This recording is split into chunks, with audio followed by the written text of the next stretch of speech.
Kin so ash an esk snodo in aisto antal an in aisto antal afa snalask I ash an dran mira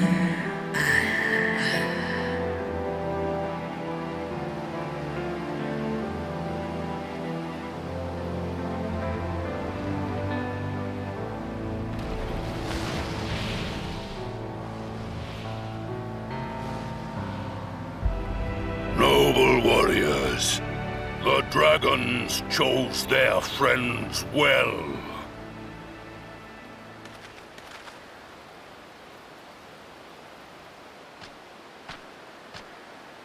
Long have our peoples waged war, but no more.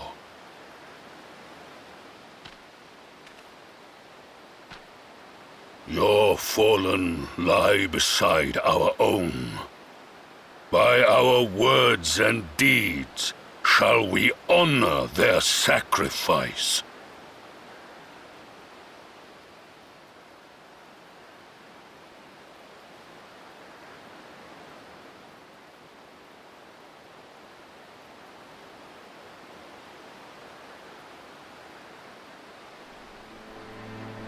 The enemy of our enemy is our friend. And you have proven yourselves worthy of our trust. It is the Guardians who are deserving of our fury. I shall see that my brethren learn the truth of this day, and rally as many as possible to the cause, till we meet again.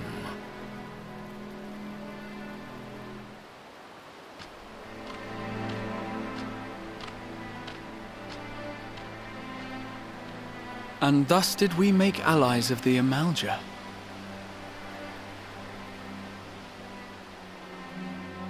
It would certainly seem that way. The Sultana will be pleased. Let's go and give her the good news, shall we?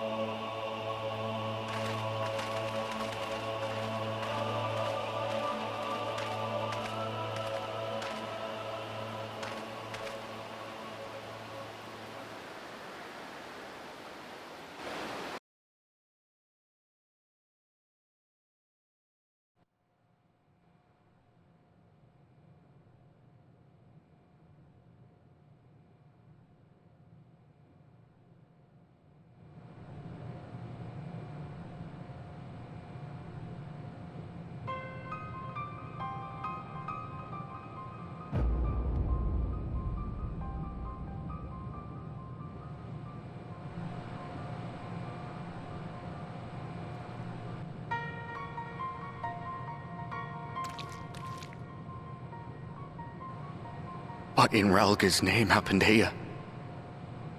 The gods only know. But you can bet these poor sods aren't here by choice. Quickly! We've got to get them free!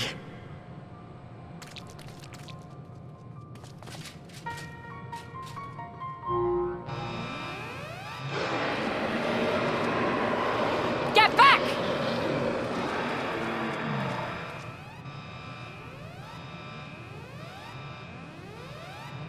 No! What have I done? It's too late for them! We're leaving, now!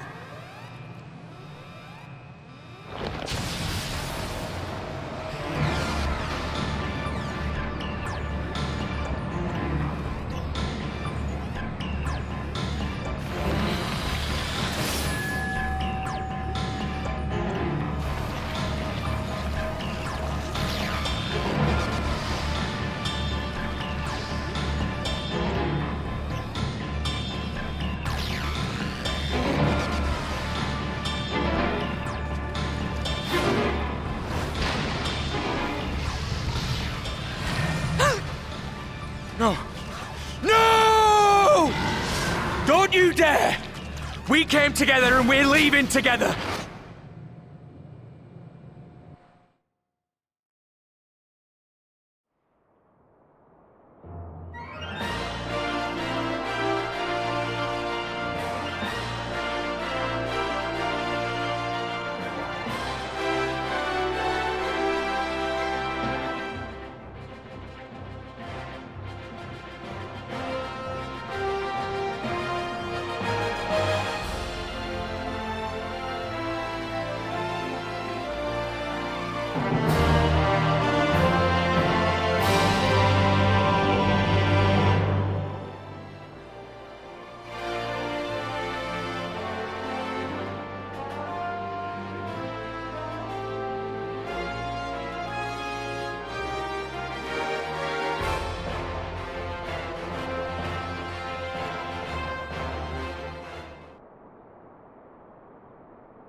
Fordola, have you been waiting here all this time?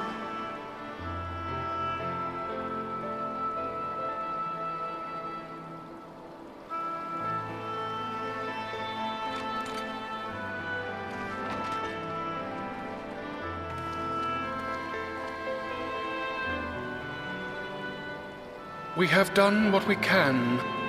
The rest is up to him. May we see him?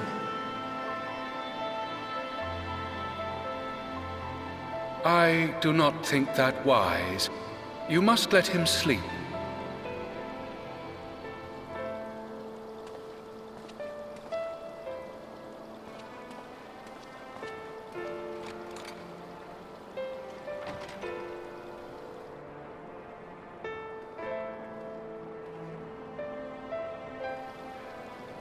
Thank you for bringing him back. He owes you his life.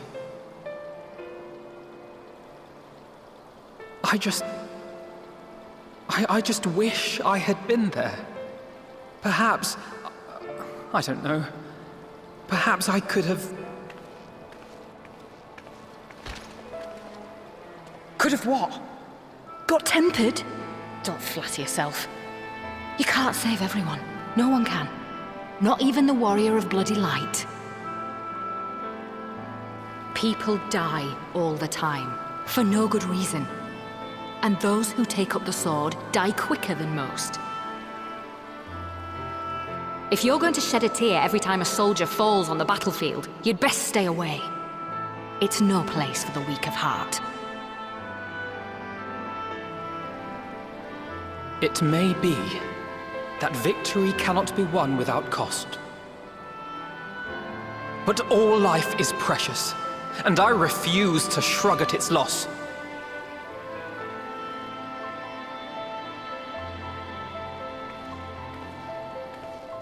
All life is precious! Oh, you need to grow up, little man, before your sparkling ideals get everyone killed.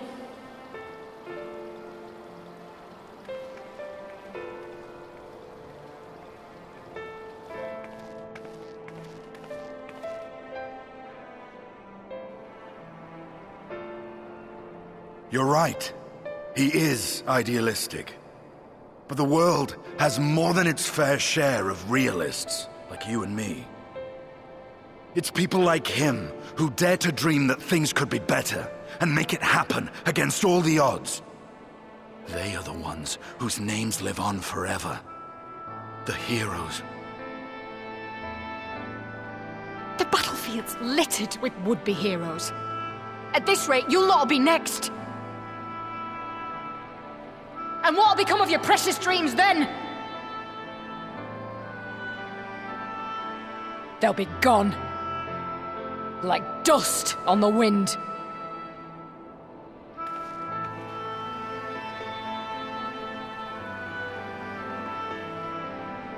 Dreams worth fighting for don't die so easily.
Your Grace, pray forgive us our lateness. Think not of that. I understand a close comrade of yours was wounded in the line of duty. Arenvold. It was at the Alliance's behest that he risked all, and we are grieved to hear of his condition. Rest assured, he will receive the finest care our chirurgeons can provide. On that you have my word. Now, we would share with you the findings of the mission. Pippin, pray relate to our guests the details of Fordola's account.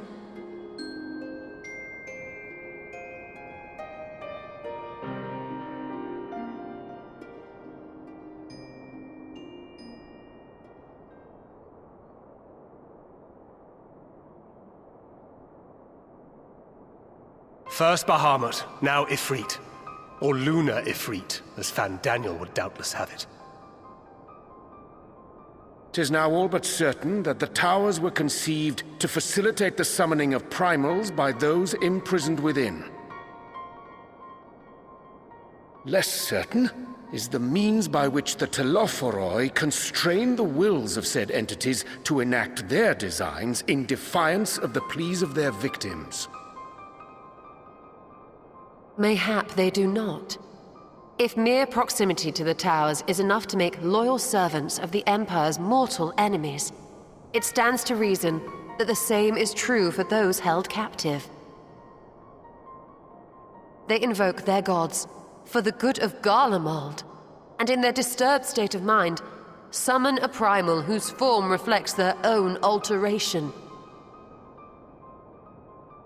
It all begins to make sense.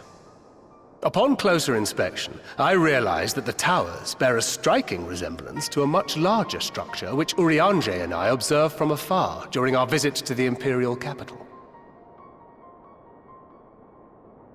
Assuming it too is capable of tempering those in its immediate vicinity, it would go some way to explain the swiftness with which the Telophoroi managed to rally so many Imperials to their cause.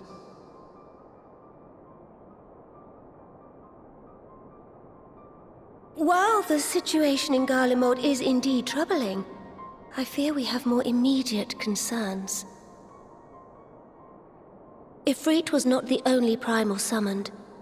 At approximately the same time, observers at several other towers bore witness to the emergence of further such entities.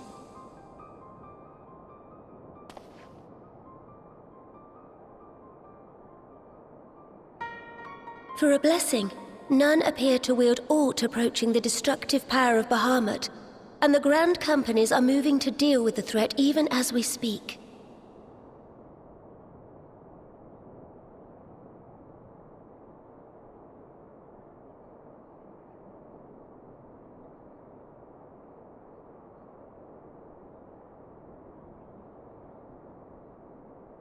Though we are aware that the task will not be easy, we would call upon the Scions only as a last resort. Pray, conserve your strength for now. After all, it was not so very long ago that you rid us of Bahamut.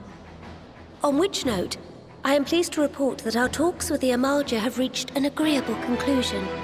They have pledged their full support to our cause. It is our hope that this historic agreement will encourage other tribes to join us at the negotiating table. And I know that I speak for all of the Allied leaders when I say that we will welcome them with open arms at such time as they do.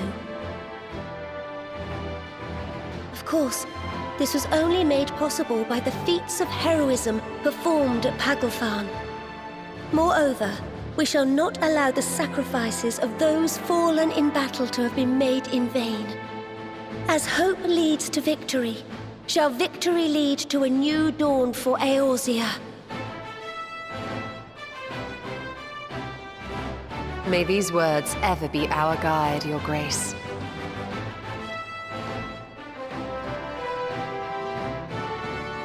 Now, if you will forgive me, I must consult with the Syndicate on the matter of our new allies' integration. Till next we meet, my friends, I bid you safe travels and blessed respite.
Welcome back. I expect you must all be exhausted. Ere you take your rest, however, I would beg a moment of your time. Thanks to Arenvold's selfless efforts, we may now be confident that we understand the function of the towers. But many questions remain regarding the reason for the summonings and what lurks behind the looming edifice in Garlemald. Until such questions are answered, we will struggle to devise an effective strategy for thwarting the Telophoroi's stated aim. Nothing less than the destruction of this star. And so, given the gravity of the situation, I move that we petition the aid of Sharlayan.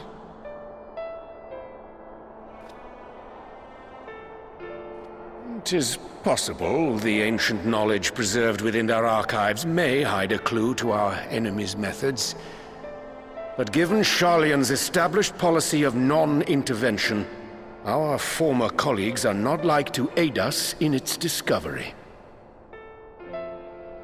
Oh, I well remember what they're like.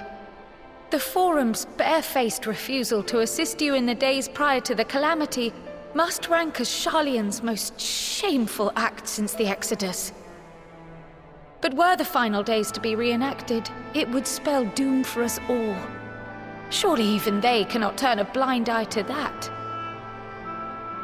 I trust we are all of the same mind on this matter. Urgent as it seemed, I took the liberty of petitioning the Alliance for leave to act as Eorzea's emissary, and have since received their blessing. I presume your role as a student of Baldessian will carry some weight with the Forum? One can but hope. If truth be told, our organization has been a shadow of its former self ever since the disappearance of the Isle of Val. But the name does still retain some degree of prestige. I only pray it will be enough. If there are no objections, I shall depart for Sharlayan at once. But before I do, I should also mention the other matter to which I would devote some time during my stay. After hearing what transpired in the first, I began to question the true nature of Hydaelyn's blessing, a topic I have discussed at some length with Y'shtola. We were wondering, when was the last time Hydaelyn spoke to you directly?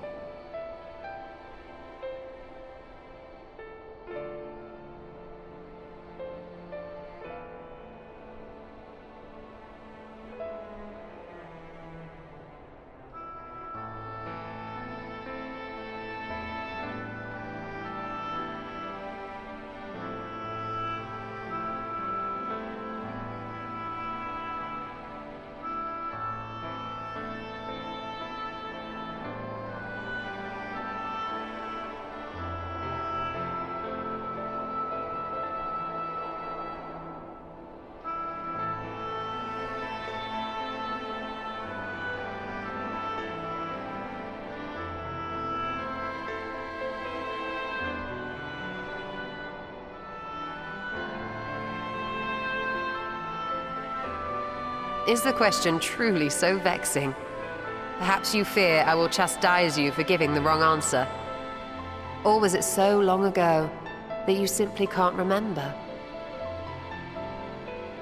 History shows us that Hydaelyn is able to awaken the echo in her chosen, convey her will directly, and grant the blessing of light. To our knowledge, however, she has not sought to intervene in man's affairs for some considerable time. Might not the explanation for that lie with her choice of champion? Mayhap she is content to trust in his judgment. Mayhap she is. But following my initial discussion with Kryl, I made inquiries of my own, and as far as I am able to tell, Hydaelyn has not made her will known to anyone. During my time in the First, the Oracle of Light spoke to me through Reem. But that was not the will of Hydaelyn. It was Minfilia herself. Indeed. And while she and Hydaelyn were inextricably linked, Minfilia yet acted of her own volition. A messenger, yes, but one who spoke with her own voice. I wonder, could Hydaelyn's silence suggest the presence of some disruptive force, perhaps? Some obstacle to communication? While I share Urianger's high opinion of your conduct, I see no reason why she would deny you her guidance altogether. Then again, who am I to say? The fact is, we simply don't know. But if the explanation is to be found anywhere, I can think of worse places to look than the archives of Sharlayan, and their research on the Ethereal Sea in particular.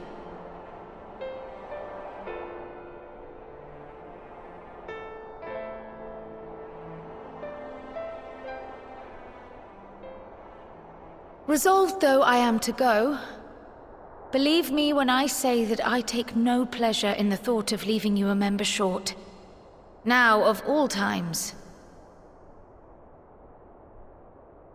Estinian, we stand on the eve of a struggle that will decide the fate of this star. One in which we Scions may play a telling part, yet we are but few in number. And so I must ask you again, will you join us?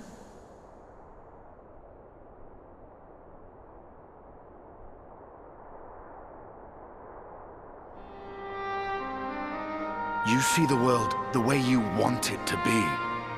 I see the world the way it is. You are idealistic to a fault.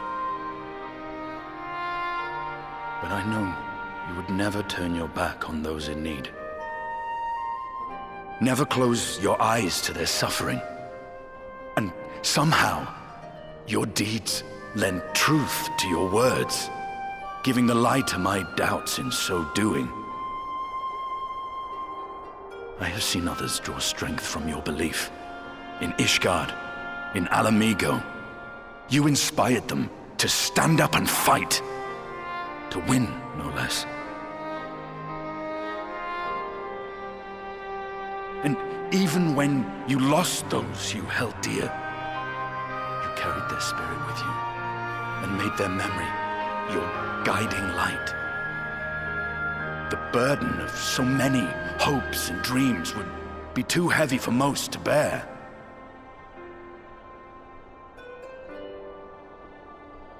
But you bear it willingly, as you have shown me. Some dreams are too important to let go. If you have need of my strength, it's yours. After all you've done, how could I refuse?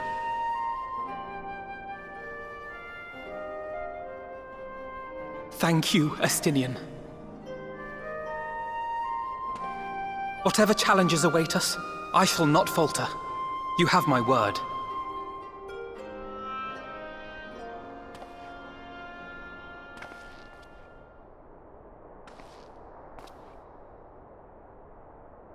And now, I may bid you farewell.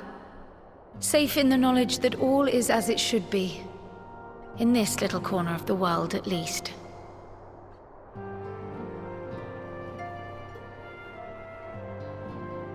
You will be sorely missed. Tread warily in Sharlayan, and do try not to let the Forum embroil you in their politics. A forlorn hope, I know, given the individuals involved. I shall do my very best. Farewell.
Well, does this one meet with your approval?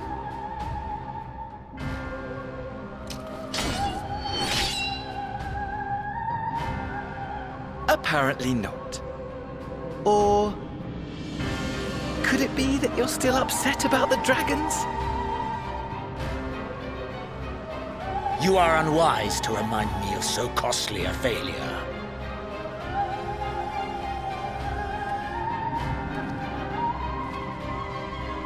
It will not affect our plans, I trust. Oh, hardly at all. Though, admittedly, the chances of us being able to procure any more Mericidian dragons are rather slimmer following Tiamat's reappearance.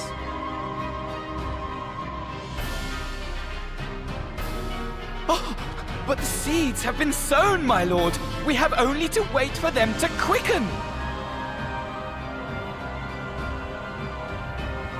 Speaking of preparations, is it safe to assume that you will be ready to control you-know-what? The hour draws nigh. This nation, forged for Ascian ends, will finally prove its worth.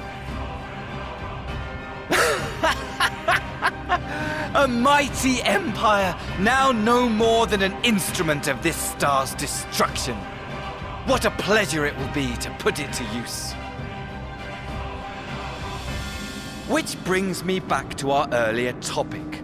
My lord, while I appreciate that it is not an easy decision, it really is past time you chose your weapon.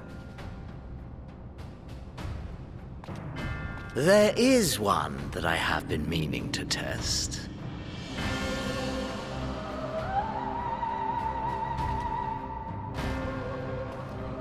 Well, not quite what I was expecting.